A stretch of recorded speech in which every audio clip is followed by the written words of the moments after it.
Hello and welcome to my channel. My name is Gotcha Girl and today I've started a brand new account for Marvel Snap and I want to show you some tips, tricks, best decks and much more for each stage of the game as we go through it. Let's start by taking a look at the menu. We're going to go over to the shop first. I'm going to tell you what you should and shouldn't spend your money and currency on. First up, we have here a welcome bundle. If you have $3, go ahead, buy it.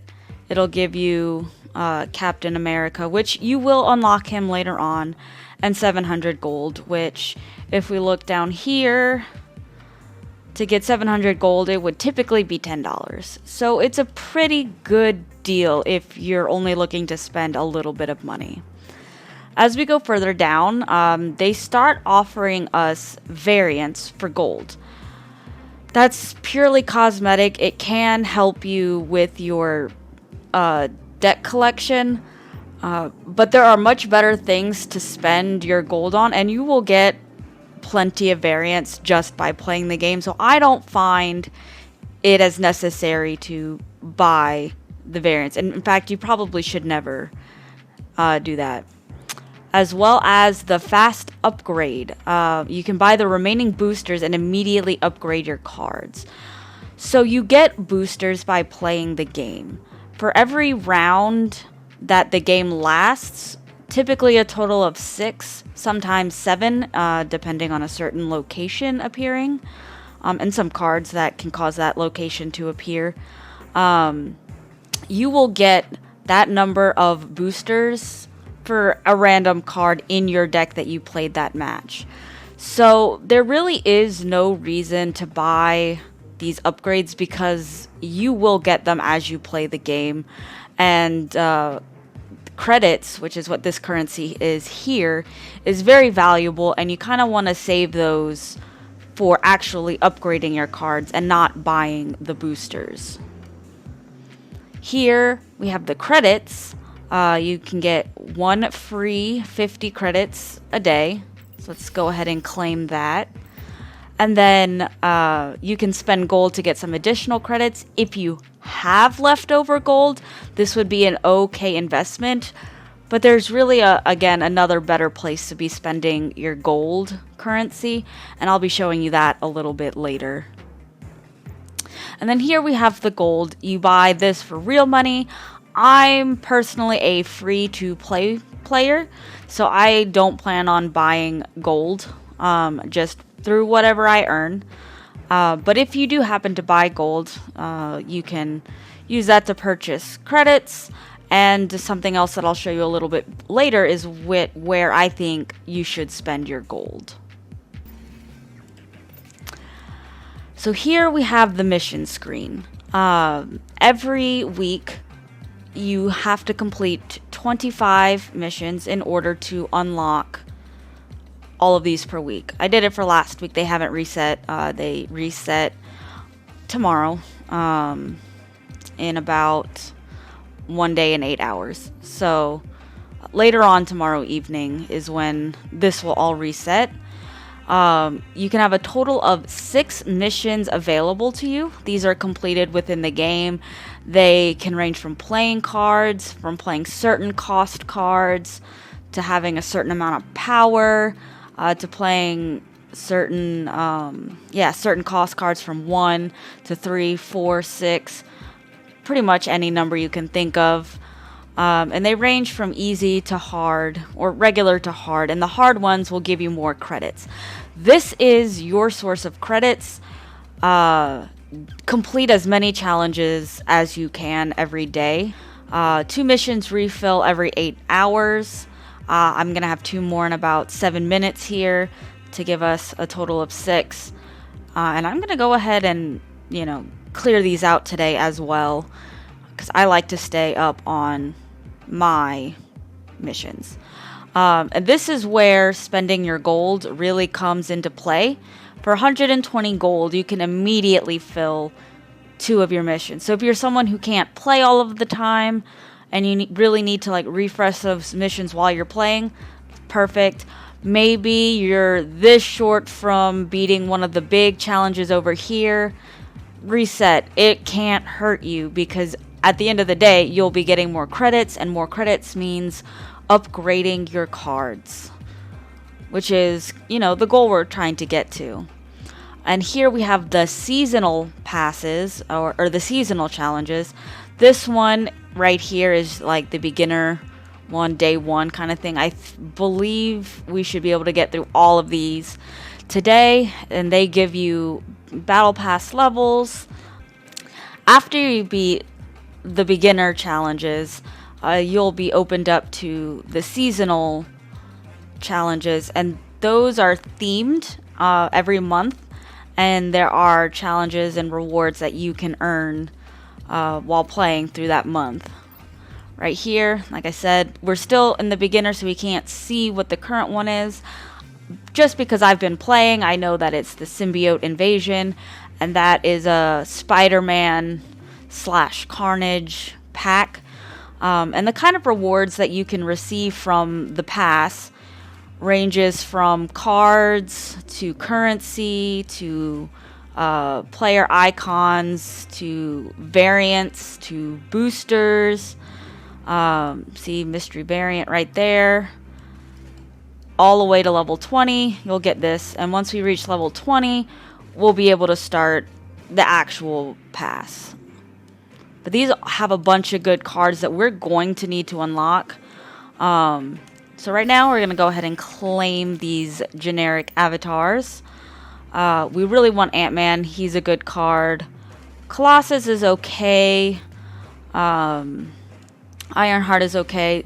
Gamora is okay. But what we really want to get out of beating this is Blue Marble.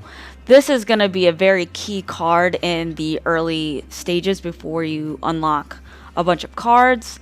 And as you can see, your other cards have +1 power. We'll get into that a little bit later, but you can see this is a very good card to acquire. From there, we're going to go ahead and look at what cards we do have right now, and then I'll show you how we go about unlocking more. So this is the beginner deck. The deck, they have you make a couple of changes in the tutorial with 1 or 2 cards, but this is what we have. We have Hawkeye. On reveal, if you play a card here next turn, +2 power, this is a pretty good card. It allows you to play him down. It does mean you're going to have to play a card there next turn to get that bonus, but for a 1/1 to go to a 1/3, that's pretty good. And this card will stay in your deck for quite a while. Oh, stick him back in there.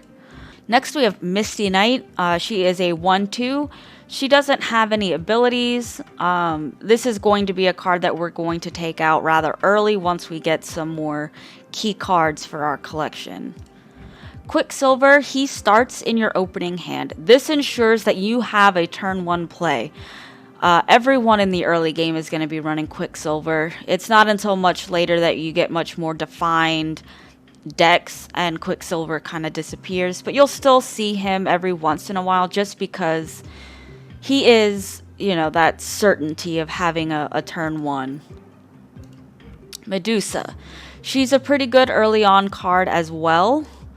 On reveal, if this is at the middle location, +2 power, so she's a 2/2, and she becomes a 2/4. As long as the middle location is a good place to play her, that's an easy 4 power right there from 1 card. She will be staying around for a little bit until we get something else.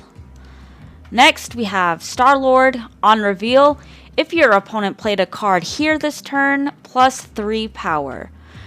Now, the Star-Lord Guardians of the Galaxy cards have this same overall theme of if your opponent played a card here this turn, get +3 power. There's Star-Lord, there's Rocket Raccoon. He's a 1-drop that allows you to do it. Gamora, Groot. There's a couple more characters from the franchise, I believe, but they don't have this same if your opponent played a card here this turn, +3 power. This is really strong if you can predict where your opponent is going to be playing their card. So, for example, if I saw somebody play Hawkeye turn 1, well then now I know in order for him to get that buff, he's going to be playing a card into that lane, and that would be a really good spot to play Star-Lord. Because, I mean, if they don't, it's still a 2-2, but they also didn't get their +2. So that's kind of the combo that I would go with him in the early game. Typically, other than Gamora, out of these, if your opponent played a card here this turn, these are going to kind of fall out of your deck a little bit because they're just not as good. Next, we have Sentinel. On reveal, add another Sentinel to your hand. This card is pretty good. This basically ensures that you will always have a card to play. Which is good. You may not always draw the cards you're looking for, and this is a certainty that you will have a card to play, and he's a 2-3. He's just pretty solid overall. Next, we have Shocker. He doesn't have any skills. He's a 2-3. He's not in the deck. We have plenty of better options, so we don't run him. Punisher. Ongoing, +1 power for each opposing card at this location. So this is a pretty good card as well. You're going to see this well after Pool 1, just because it allows you to kind of offset some of the locations where your opponent may play 4 cards. For example, he's good to play into the Hawkeye. He's good to play into Ant-Man, which we'll get to him later. We haven't unlocked him yet. There's a lot of utility for using him, and it locks down a location, because then, you know, your opponent has to decide if they're going to keep playing cards here to give you that buff, or, you know, it's something that your opponent will have to play around. Next, we have Cyclops. He's a 3-4. He doesn't have an ability. He's okay. He's going to be removed from our deck at some point. Next, we have Jessica Jones. On reveal, if you don't play a card here next turn, +4 power. So this is a really, really good card.